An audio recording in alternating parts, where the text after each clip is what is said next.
Hello students. आज के live class में हम पढ़ रहे हैं। इस समय फिजिक्स है, क्लास 10 की फिजिक्स है और फिजिक्स में पार्ट आपका 4 चल रहा है, विद्युत धारा के चुंबकीय प्रभाव। और इसमें हमारे अभी तक जो मैंने लास्ट टॉपिक आपको पढ़ाया था वो था आपका फैराडे के विद्युत चुंबकीय प्रेरण के प्रायोगिक प्रदर्शन, और उसी से आपका निकला था लेंज का नियम और फैराडे के विद्युत चुंबकीय प्रेरण का सिद्धांत। तो ये सारी बातें मैंने आपको बहुत अच्छी तरह से समझाई थी। जिसने पिछली वीडियो अगर नहीं देखी है तो उसकी पिछली वीडियो ज़रूर देखें, आप उससे काफ़ी कुछ समझ सकते हैं और उसका पुनः अभ्यास करेंगे तो आपको बहुत अच्छी तरह से वो क्लियर हो जाएगा। तो इस बात का ध्यान दें कि आपको पुनः अभ्यास करना है, इसके अच्छे नोट्स बनाने हैं, इन्हें लिखना है और अच्छी तरह इन्हें याद करना है जितना भी मैं बता रहा हूँ। तो लास्ट टॉपिक आपका था लेंज का नियम। तो लेंज का नियम आपका क्या था, मैं हल्का से एक बार रिवाइज करा देता हूँ जो मैंने अभी तक आपको पिछला समझाया था।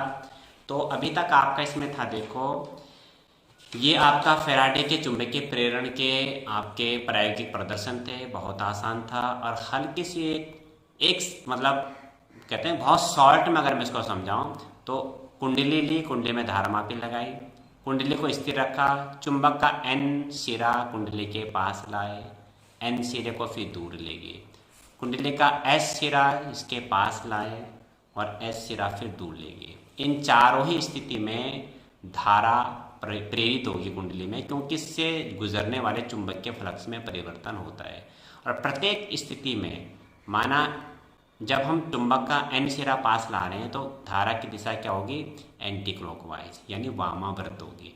तो जब इसको दूर ले जाएंगे तो धारा की दिशा क्या होगी, क्लॉकवाइज यानी दक्षिणावर्त। ऐसे इसमें जब आप इसको ले जाएंगे दक्षिणी ध्रुव को तो धारा की दिशा क्या होगी, क्लॉकवाइज यानी दक्षिणावर्त। और जब एस ध्रुव को दूर ले जाएंगे तो धारा की दिशा क्या होगी, वामावर्त यानी एंटी क्लॉकवाइज। तो ये आपको मैंने बता दिया था। इसी से फिर आपका बना था लेंज का नियम।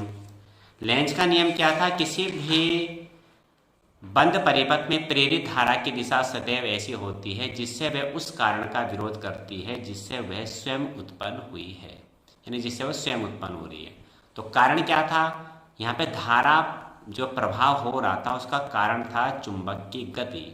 और चुंबक की गति का विरोध किस तरीके से किया गया, इसने जो कुंडली में धारा जो प्रेरित हो रही है वो वही दिशा बना रही है जो ये पोल इसके पास आ रहा है।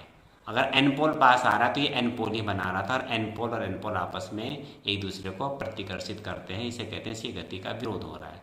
और अगर एन पोल आप दूर ले जा रहे हैं तब ये तुरंत एस पोल बना देगा, क्योंकि एन पोल और एस पोल एक दूसरे को आकर्षित करते हैं, दूर नहीं जाएंगे। तो ये धारा इसकी गति का विरोध हो रहा था। अब इसके बाद आपका अगला टॉपिक आता है और अगला टॉपिक आपका है प्रत्यावर्ती धारा और दिष्ट धारा। ये दो आपके टॉपिक हैं। तो धारा देखो आपकी दो प्रकार की होती है, एक होती है आपकी दिष्ट धारा और एक होती है आपकी प्रत्यावर्ती धारा।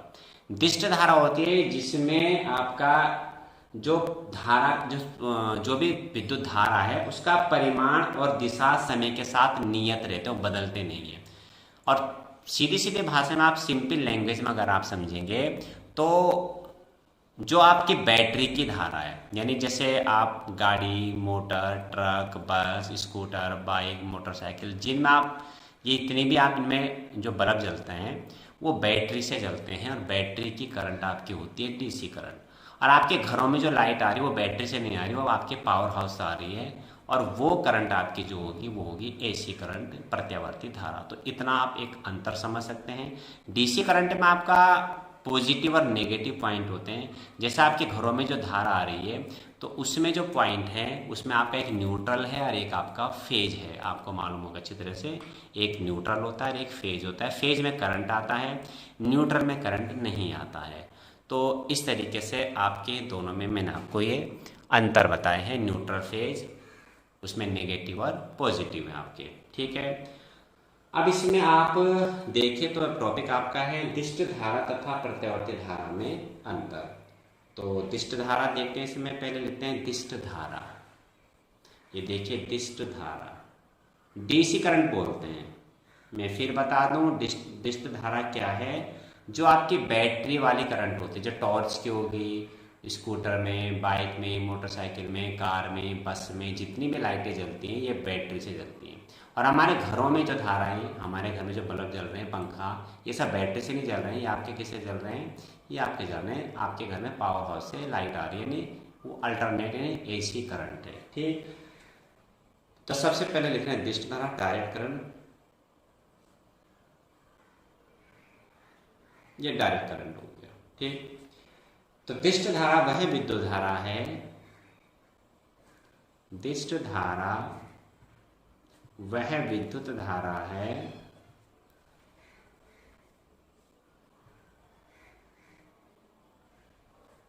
जिसका परिमाण, इसका जो मान है, मानो अगर 4 एम्पियर की है तो 4 ही रहेगी, वो बदलेगी नहीं। हमारे घरों में आने वाली धाराएं कम ज़्यादा होती रहती हैं, कभी वोल्टेज आप कहते हैं ज़्यादा हो रही, कभी कम, उसका परिमाण और दिशा बदलती रहती है, इसमें नहीं बदलती। इसका परिमाण एवं दिशा, परिमाण एवं दिशा समय के साथ नियत रहती, नियत मतलब कांस्टेंट, नियत रहती है, नियत रहती है। प्राथमिक सेलों, अब जैसा आपके इसमें क्या है, जैसे प्राथमिक सेल आपके वो होते हैं जिन्हें एक बार हम प्रयोग करने के बाद फेंक देते हैं, जैसे आपके रिमोट के सेल, टॉर्च के सेल, ठीक है, तो प्राथमिक सेल हो।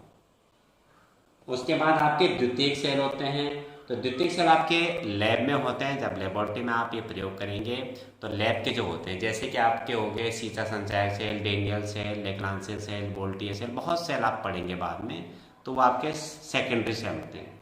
तो इसमें क्या क्या प्राथमिक सेल हो, और आपके इसमें हो गए DC current, sorry DC dynamo, DC dynamo द्वारा प्राप्त धारा दिष्ट धारा होती है, दिष्ट धारा होती है सेलों से। जैसे हम बैटरी, सेलों के संयोजन से क्या बनती है, कई सारे सेलों को जोड़ करके बैटरी बनती है। ठीक है, इसका अगर हम चित्र बनाएंगे तो चित्र इसका ये बनेगा इस तरीके से, इसका चित्र देखिए, ये तो आपका हो गया समय का अक्ष, और ये आपका मूल बिंदु हो गया। इस तरीके से ये चलती है, सॉरी ये तो प्रत्यावर्ती होगी, सीधा सीधा ये ऐसे बनती है, ये नहीं बनता, चलो प्रत्यावर्ती से बना देता हूँ, ये प्रत्यावर्ती है, इस तरीके से आपका बनेगी, प्रत्यावर्ती बनेगी। और ये जो आपकी आ रही है सीधा ही आ रही है, ये 2 लाइनें, ये DC करंट है, तो इसको बोलते हैं दिष्ट धारा। इसके बाद में प्रत्यावर्ती धारा भी लिखाऊंगा, ये प्रत्यावर्ती धारा है जो आपका ये इसकी वैल्यू बदलती जा रही है, ये पॉजिटिव फिर नेगेटिव, पॉजिटिव, ये आपकी है प्रत्यावर्ती धारा, प्रत्यावर्ती धारा, ये हो गया। ये इसका एक साइकिल पूरा हो जाता है, एक साइकिल में ये आपका आधा पॉजिटिव और आधा इसमें नेगेटिव है, तो जब ये नेगेटिव वाले पार्ट में जा रहा है उस समय करंट आपकी नहीं बहती है। ठीक है, ये हो गया। इसमें नाम देंगे OA B, यहाँ पे नाम दे सकते हैं C, ये हो गया आपका। ठीक है, और इस तरह से आपका समय हो गया इधर है। अब लिखते हैं दिष्ट धारा, सॉरी प्रत्यावर्ती धारा, प्रत्यावर्ती धारा, अल्टरनेट करंट बोलते हैं इसको।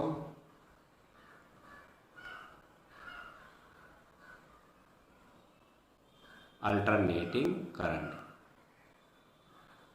इसमें क्या लिखते हैं कि प्रत्यावर्ती धारा वह विद्युत धारा है, आपके घरों में जो धाराएं आ रही हैं वो सब प्रत्यावर्ती धारा है, और जो बैटरी से धारा आप देख रहे हो, गाड़ी, मोटर गाड़ी जितनी भी है, वो आपकी कौन सी धारा है, DC करंट है। तो सीधा सीधा ये मुख्य अंतर है, आप इसको वैसे भी समझ सकते हैं। तो प्रत्यावर्ती धारा वह विद्युत धारा है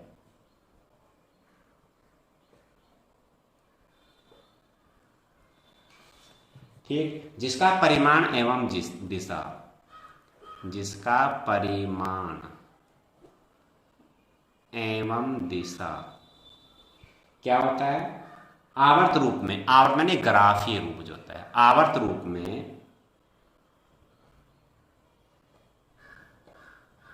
बदलता रहता है। ठीक, अभी कहाँ से मिलते हैं हमको, तो वैसे हम अपने दैनिक जीवन में देखते हैं। आप अपने आसपास अगर देखते हो कि आपसे पूछा जाए कि आपके घर में लाइट कहाँ से आ रही है, तो बिल्कुल उसका जो स्रोत है वो पावर हाउस है। जैसे हमारा सबसे पास का पावर हाउस है खोदरी power house, चिब्रो power house, Kulhar है, ढकरानी है, बहुत सारे हैं। लेकिन यहाँ पे हम क्या बोलते हैं, यहाँ पे बोलते हैं सिर्फ प्रत्यावर्ती धारा जनित्र, केवल आपका ये। जैसे अब यहाँ पे ये तो नहीं लिखेंगे कि पावर हाउस से जो बिजली आ रही है, क्या बोलेंगे यहाँ पे, जैसे प्रत्यावर्ती धारा जनित्र, ये हो गया आपका, से प्राप्त धारा क्या है, आपकी प्रत्यावर्ती धारा होती है, प्रत्यावर्ती धारा है। इसमें आपका न्यूट्रल और फेज होता है। आप लोग जानते होंगे न्यूट्रल में करंट नहीं आता है, फेज में करंट आता है। और इसमें जो डीसी करंट आपकी होती है बैटरी वाली, उसमें न्यूट्रल फेज नहीं होता, उसमें पॉजिटिव और नेगेटिव वाले पॉइंट होते हैं। ठीक है, पॉजिटिव नेगेटिव पॉइंट होते हैं। इसमें इसका मान बदलता नहीं है, डीसी करंट डायरेक्ट करंट है। और अल्टरनेट में यानी इसमें क्या मान और उसका परिमाण और दिशा बदलते रहते हैं। बदलते मतलब आपने घरों में देखिए वोल्टेज कम ज़्यादा हो जाती है, कभी कभी कभी बहुत डीम आ रही है। बैटरी वाले करंट में जो बल्ब है वो आपको एक समान सामर्थ्य के साथ में जलता हुआ दिखाई देता है। ठीक है, यह प्रत्यावर्ती धारा हो गया। इसका चित्र हल्का सा, इसको आप बना, कई बार आ भी रखा है बोर्ड में, प्रत्यावर्ती धारा दिष्ट धारा जनित्र में अंतर लिखिए, तो ये बहुत छोटे से अंतर है इसमें। अब इसके बाद आपका ये बहुत इंपॉर्टेंट है, आपके दो डायनमो हैं। डायनमो का मतलब हुआ जनरेटर, दिष्ट धारा जनित्र और प्रत्यावर्ती धारा जनित्र, ये दो हैं आपके इसमें। तो यानी एक जनरेटर से हमें डीसी करंट मिलता है और एक जनरेटर से हमें मिलता है एसी करंट। एसी का मतलब हो गया प्रत्यावर्ती धारा, इसे शॉर्ट में बोलते हैं एसी, अल्टरनेट करंट। ऐसे डायरेक्ट करंट को बोलते हैं डीसी। तो सिद्धांत तो दोनों का सेम ही है। तो सबसे पहले हम लिखते हैं दिष्ट धारा जनित्र। आज मैं यही कराऊंगा, बहुत काफ़ी लंबा टॉपिक है ये और बहुत इंपॉर्टेंट एग्जाम में कई बार ये आ भी रखा है, आता रहता है, ये बहुत इंपॉर्टेंट है। तो सबसे पहले आपका अगला टॉपिक है दिष्ट धारा जनित्र। इसी को कहते हैं दिष्ट धारा डायनमो भी कहते हैं, दिष्ट धारा डायनमो, ये ठीक। और शॉर्ट में क्या कहते हैं, DC generator. DC generator, generator तो आपने सुना ही होगा, शुद्ध हिंदी में डायनमो या जनित्र बोलते हैं। अब इसमें सबसे पहला आपका क्या है, इसका मैं पूरा विस्तार से समझा रहा हूँ। ये तो मेन हेडिंग हो गई दिष्ट धारा जनित्र। ठीक, अब इसके बारे में क्या है, तो दिष्ट धारा जनित्र, इसमें आपका क्या है, देखो दो होते हैं आपके, दिष्ट धारा जनित्र जिससे डीसी करंट प्राप्त होती है, और एक प्रत्यावर्ती धारा जनित्र जिससे हमें एसी करंट प्राप्त होती है। तो दोनों में केवल इतना अंतर है कि इसमें विभक्त वलय होते हैं और उसमें सर्पी वलय होते हैं। अभी चित्र बनेगा तो आप समझ जाएंगे उसमें, ठीक है ना। तो इसमें क्या लिखें, दिष्ट धारा जनित्र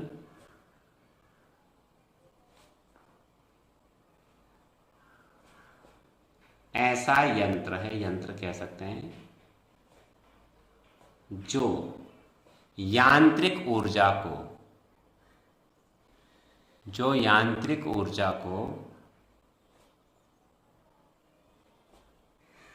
विद्युत ऊर्जा में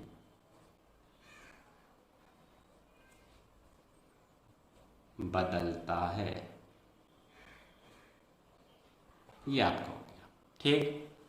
दिष्ट धारा जनित्र। यांत्रिक का मतलब होता है, देखो आपको मैं जो बिजली बनती है वो कैसे बनती है। इसमें क्या होता है, दो बड़े बड़े चुंबक होते हैं। कभी आप अगर पावर हाउस में गए होंगे तो आपको वहाँ प्रैक्टिकली देखने को मिलेगा। यहाँ पे तो प्रैक्टिकली खैर नहीं बता सकता मैं, क्या आपको अपने माइंड में इमेजिन करना होगा इस चीज़ को। इसमें दो बड़े बड़े चुंबक होते हैं, चित्र बना रहा हूँ इसका मैं, दो शक्तिशाली चुंबक होते हैं, ठीक। इस तरह से एक एन पोल होता है और एक आपका इसमें होता है एस पोल।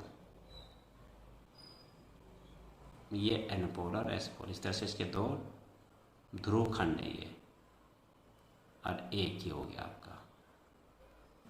अब चित्र थोड़ा बन नहीं पाएगा इस तरह अच्छा, लेकिन आप कोशिश करना बना लें अच्छा। ये दो क्या है, चुंबक होते हैं बहुत बड़े बड़े। ये एन पोल हो गया और ये एस पोल हो गया, और इनके बीच में एक शक्तिशाली चुंबकीय क्षेत्र होता है। आपको विश्वास नहीं होगा, आपका जितना कमरा उससे भी बड़े बड़े, उससे दीवारों से भी बड़े चुंबक होते हैं, ठीक है। और इनके बीच में क्या होते हैं, कुंडली को रखा जाता है। ये तो एक हमने छोटा सा प्रैक्टिकल बताया केवल इसमें, इस तरीके से ये इसमें कुंडली को रखा। तो यहाँ पे केवल हमें एक आयताकार कुंडली ऐसे दिखा देते हैं। एक्चुअल में अगर आपने कभी मिक्सी को देखा और मिक्सी अगर आपने कभी खोल के देखी हो, या कभी आपकी मिक्सी ख़राब हुई और आपने इलेक्ट्रीशियन के पास ले गए हो, तो उसके अंदर जो एक आपको एक बेलन के टाइप का देखो, उसमें एक खांचे से बने होते हैं और उसमें तार लिपटे होते हैं कॉपर के, जिसे हम आर्मेचर बोलते हैं। उसमें आर्मेचर कहते हैं ये, और उसी का बड़ा रूप जो होता है उसे हम कहते हैं टरबाइन। ये इस तरीके से होता है ये। और यहाँ पे क्या लगे होते हैं, विभक्त वलय, इस तरीके से होते हैं ये।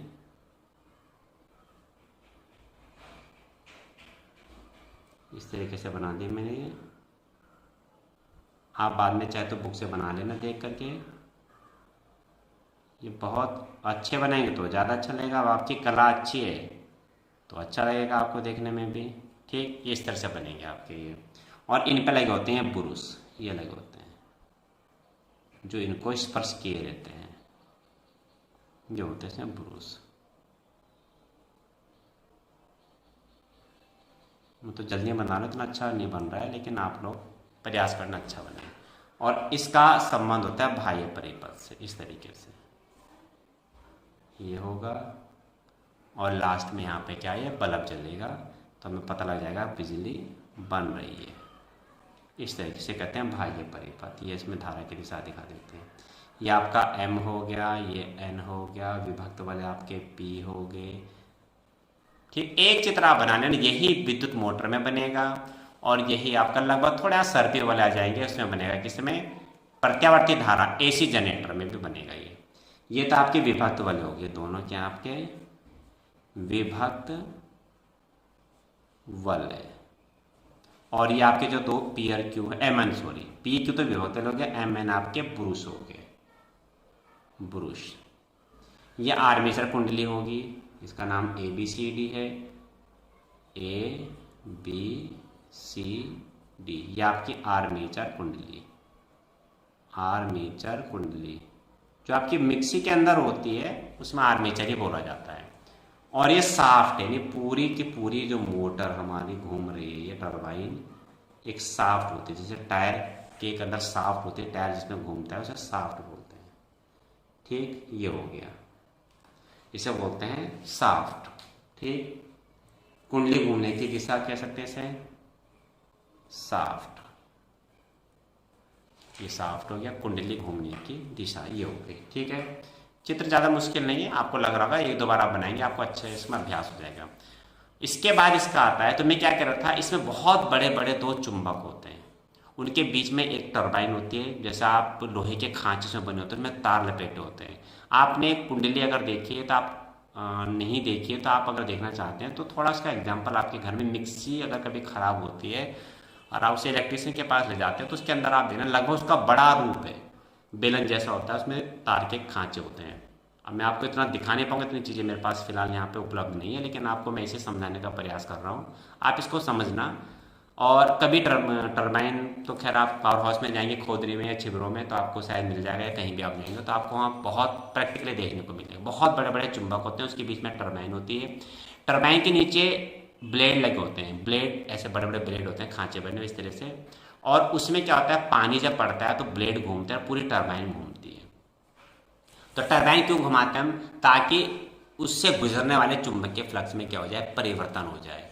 और वो टरबाइन जब घूमेगी उससे गुजरने वाला चुंबकीय फ्लक्स है N से S की ओर लगातार चुंबकीय बल रेखाएं जा रही हैं, और चुंबकीय बल रेखाएं जा रही हैं तो उससे जब वो घूमेगा तो चुंबकीय बल रेखाओं की संख्या में कमी होगी, वृद्धि होगी, कमी होगी, वृद्धि होगी, और उसके चुंबकीय फ्लक्स में परिवर्तन होता है। जब चुंबकीय फ्लक्स में परिवर्तन होगा तो कुंडली में एक प्रेरित विद्युत वाहक बल उत्पन्न हो जाता है, और इस प्रेरित विद्युत वाहक बल के कारण कुंडली में धारा प्रेरित हो जाती है, यानी बिजली बननी शुरू हो जाती है, और उसे हम बाह्य परिपथ में प्राप्त कर लेते हैं। तो ये इसका सिद्धांत है। टोटल सिद्धांत जिसका है वो विद्युत चुंबकीय प्रेरण का सिद्धांत ही है। ठीक है, अब इसको मैं लिख रहा हूँ, जरा इसको देखिए आप। मेन इसका सिद्धांत है, तो पहले आप विद्युत चुंबकीय प्रेरण का सिद्धांत याद कर लेना। ठीक है, तो इसमें क्या लिख रहे हैं, सबसे पहले सिद्धांत इसका, ये तो हो गया तुम्हारा सिद्धांत। तो क्या लिखेंगे, ये लिखने की जरूरत नहीं, मैं आपको पहले बता रहा हूँ कि दिष्ट धारा जनित हुआ या प्रत्यावर्ती धारा जनित हुआ, ये दोनों के दोनों किस सिद्धांत पे कार्य करते हैं, विद्युत चुंबकीय प्रेरण के सिद्धांत पर कार्य करते हैं। विद्युत चुंबकीय प्रेरण अगर आपको याद है तो आपको बहुत अच्छी तरह समझ में आ जाएगा। मैं आपको हल्का सा रिपीट कर देता हूँ। विद्युत चुंबकीय प्रेरण का सिद्धांत देखो यह था, जब किसी बंद परिपथ से संबंधित चुंबकीय फ्लक्स में परिवर्तन किया जाता है तो परिपथ में प्रेरित विद्युत वाहक बल उत्पन्न हो जाता है, जिस कारण परिपथ में विद्युत धारा प्रेरित हो जाती है। यह धारा परिपथ में तभी तक बहती है जब तक कि परिपथ से संबंधित चुंबकीय फ्लक्स में परिवर्तन होता रहता है। इसे ही विद्युत चुंबकीय प्रेरण का सिद्धांत कहते हैं। तो अगर आपने शुरू से ये चीज़ें समझी हैं, देखो इस जो आपने जनरेटर का सिद्धांत में बता रहा हूँ, इसकी शुरुआत आपकी यहाँ से हो जाती है, जो मैंने आपको ये प्रैक्टिकल बताया था। तो इसे आप में करो से आप बार बार देखें, समझें, बिल्कुल अच्छी तरह से क्लियर कर लें इसको, इसमें कोई डाउट ना रहे आपके दिमाग में।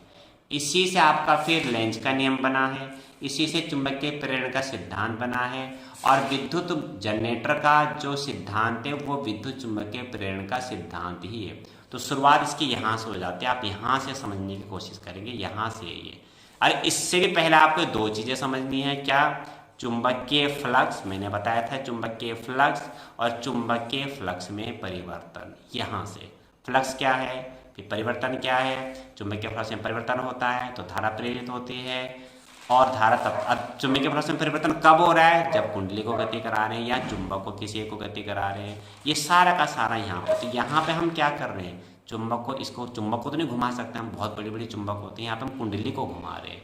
तो कुंडली को घुमाने का कारण ये है कि इससे गुजरने वाले चुंबकीय फ्लक्स में परिवर्तन हो, और जब चुंबकीय फ्लक्स में परिवर्तन होगा तो इसमें एक विद्युत वाहक बल प्रेरित होगा, जिसे हम वोल्टेज बोलते हैं, और क्या हो जाएगा, इसमें धारा बहनी शुरू हो जाएगी। ठीक, तो किस सिद्धांत पर कार्य कर रहा है, विद्युत चुंबकीय प्रेरण के सिद्धांत पर ही कार्य कर रहा है। ठीक, अब इसे मैं लिख रहा हूँ। तो पिछला वाला आप सब क्लियर कर लेना, उन वीडियो को आप बार बार देखेंगे तो समझ जाएंगे। आज ही अगर आप क्लास अटेंड कर रहे हैं तो आज आपके समय में कुछ नहीं आने वाला, आपको पता ही चलेगा मैं क्या बोल रहा हूँ। पिछला वाला क्लियर होना चाहिए पहले आपको, इसलिए पहले वाली वीडियो जरूर देखना, इससे जो मैं पहले आपको भी दिखाया। ये पार्ट आपका है 12, तो पार्ट कम से कम आपको देखनी है। मैं आपको बता दूँ, पार्ट आपने देखनी है चुंबकीय फ्लक्स कहाँ से, पार्ट 8 से देखना आपने, 8, 9, 10, 11, रात 12। तो इसका सिद्धांत लिखते हैं, जब किसी बंद कुंडली, बंद मतलब तार सब ठीक ठाक होनी चाहिए, कोई तार बीच में ब्रेक नहीं होनी चाहिए, उसे कहते हैं बंद कुंडली को। तो जब किसी बंद कुंडली को किसी एक समान शक्तिशाली, देखो एक समान हमने दिखा भी रखा है यहाँ पे, ये मैंने समांतर रेखाएं खींच रखी हैं और समान दूरी पर। आपको अगर पिछली क्लास का ध्यान हो तो मैंने बताया था कि समान दूरी पर समांतर रेखाएं जो हम खींचते हैं वो एक समान चुंबकीय क्षेत्र को दर्शाता है। ठीक, एक समान शक्तिशाली चुंबकीय क्षेत्र में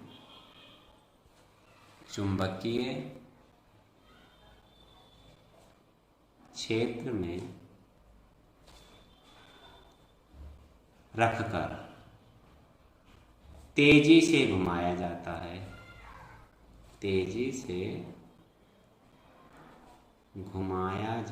है, तो उसमें से होकर, किसमें से, कुंडली में से, उसमें से होकर, जैसे घुमाएंगे, कुंडली है देखो, ये माने मेरा हाथ देखो कुंडली है, और इधर से चुंबकीय बल रेखा, ये चुंबक है। तो अब इसमें से एक भी चुंबकीय बल रेखा नहीं गुजर रही। जैसे जैसे मैं इसको 90 पे ला रहा हूँ, अब अधिकतम गुजर रही है। अब अधिकतम अब कम होने लगी, क्योंकि अब समांतर आ गया। अब फिर ऐसा उल्टा घूमेगा तो वो ज़्यादा गुजर। तो इस तरह से आप इसको बार बार घुमाते जाएंगे तो अधिकतम न्यूनतम होते जाएंगे। तो इससे गुजरने वाले चुंबकीय बल रेखाएं कम होंगी, ज़्यादा होंगी, कम होंगी, ज़्यादा होंगी। तो कम ज़्यादा होना क्या है? चुंबकीय फ्लक्स में परिवर्तन, यही तो है। इसमें से होकर गुजरने वाले चुंबकीय फ्लक्स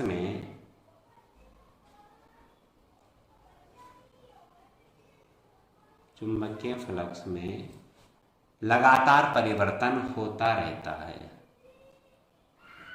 लगातार परिवर्तन होता रहता है। ठीक, जिसके कारण कुंडली में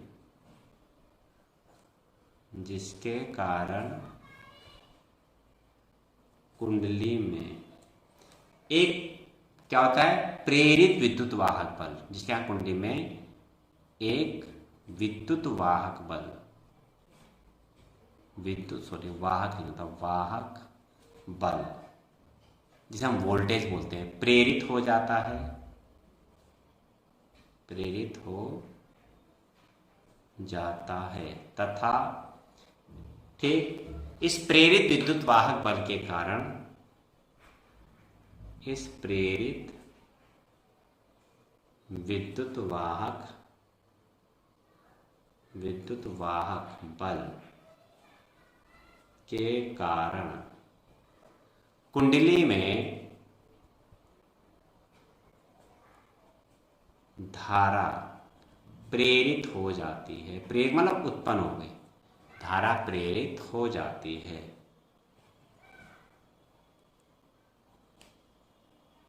ठीक, और कुंडली में धारा तभी तक बहती है, तथा कुंडली में धारा तब ही तक बहती है जब तक कुंडली के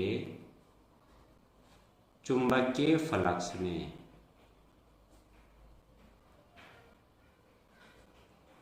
क्या होता है? परिवर्तन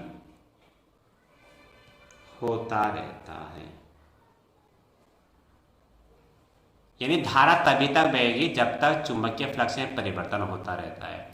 और चुंबकीय फ्लक्स में परिवर्तन कब तक हो रहा है? जब तक आप उसे घुमा रहे हैं, तभी तक तो परिवर्तन हो रहा है। जब तक आप कुंडली को रोक देंगे, मैंने रोक दिया, तो जितनी बार रेखाएं गुजरी उतनी तो गुजरेंगी, ना कम होंगी ना ज़्यादा होंगी, तो कोई परिवर्तन नहीं होगा चुंबकीय फ्लक्स में, तो फिर कोई धारा नहीं बहेगी। यानी कुंडली को हमने जो घुमाया वो यांत्रिक कार्य किया, और घुमाने के बाद हमें क्या मिली? करंट, यानी बिजली मिली। तो यांत्रिक कार्य को ये विद्युत ऊर्जा में बदलता है, यांत्रिक ऊर्जा को विद्युत ऊर्जा में बदलता है। तो क्या करेंगे? अतः कुंडली को घुमाने में किया गया कार्य, अतः कुंडली को घुमाने में किया गया कार्य ही कुंडली में विद्युत ऊर्जा के रूप में, कुंडली में विद्युत ऊर्जा के रूप में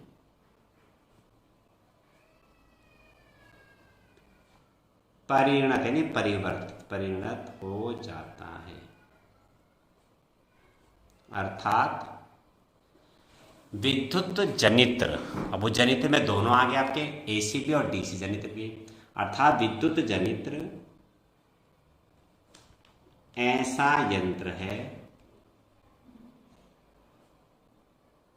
जो यांत्रिक ऊर्जा को, यांत्रिक ऊर्जा का मतलब आप उसे घुमा रहे हैं, आप यांत्रिक कार्य कर रहे हैं, यांत्रिक ऊर्जा को विद्युत ऊर्जा में, और आपको बदले में क्या मिल रही है? करंट मिल रही है, विद्युत ऊर्जा में बदलता है। ठीक, ये आपका क्या हो गया? इसका सिद्धांत हो गया। अब जो अच्छे बच्चे हैं वो याद कर सकते हैं, लेकिन जो थोड़े जिनको याद जल्दी से नहीं होता है तो उनके लिए तो बहुत बड़ा है, तो ऐसे देख के डर जाएंगे। तो उनके लिए मैं शॉर्ट में लिखा रहा हूँ, तो मतलब शॉर्ट हो गया है। तो जो ये नहीं कर सकते उनके लिए लिखा रहा हूँ बिल्कुल शॉर्ट में, आप इसे याद करना। फिर तो क्या लिखेंगे, जब किसी बंद कुंडली को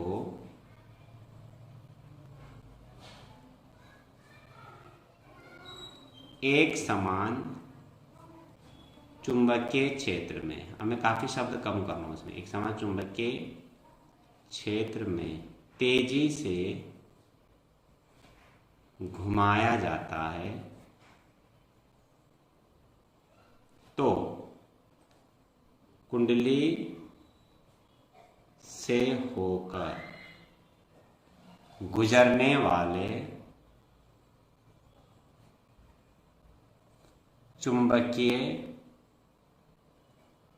फ्लक्स, लास्ट है ये, इसके बाद कल होगा, चुंबकीय फ्लक्स में परिवर्तन, चुंबकीय फ्लक्स में लगातार कर दो, लगातार लिखना भूल गया मैं, लाल पेन से लिख रहा हूं मैं, आपको दिखाई देगा, लगातार परिवर्तन होने के कारण कुंडली में क्या लिखेंगे आप, कुंडली में एक विद्युत धारा प्रेरित हो जाती है, एक विद्युत धारा प्रेरित हो जाती है। ठीक, अर्थात क्या लिखेंगे, दिष्ट धारा जनित्र, अर्थात दिष्ट धारा जनित्र क्या करता है, यांत्रिक ऊर्जा को विद्युत ऊर्जा में बदलता है। बस, तो देखो ये कितना छोटा है। तो जिनको ये नहीं होगा, वैसे कोशिश तो करिए, आप जितना अच्छा लिखेंगे आपके नंबर भी अच्छा आएंगे, लेकिन बाई चांस नहीं हो रहा है तो मैं हमेशा कहता हूँ कि नथिंग से अच्छा है समथिंग। आप ना करें उससे अच्छा आप कुछ तो करें। तो ये बहुत शॉर्ट है। जब छोटी परिभाषा आप देखते तो आपको याद करने की थोड़ी हिम्मत हो जाती है, ऐसे याद कर ही लूँगा मैं।